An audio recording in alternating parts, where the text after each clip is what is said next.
hojo vaan tiistailta. Siinä sitä vähän puita.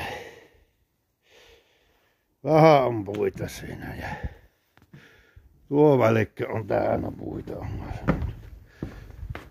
Tuo välikkö on täynnä ja ulkona on kanssa puita ja tuossa on kasa alla puita ja tuo on vähän aloitettu pinota. Ja nohan on pilkottu koneella nuo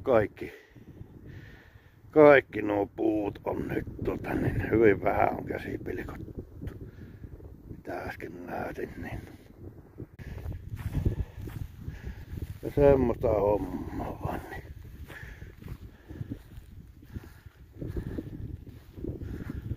Tällä erää niin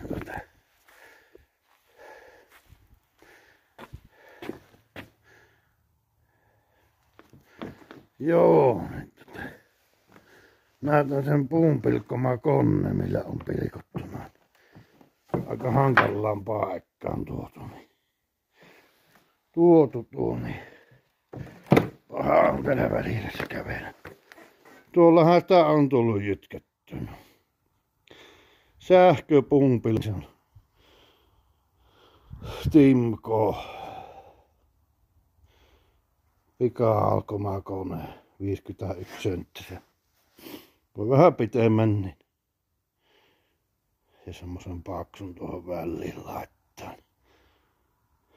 Näkyy jalaksilla olevan tämä niin.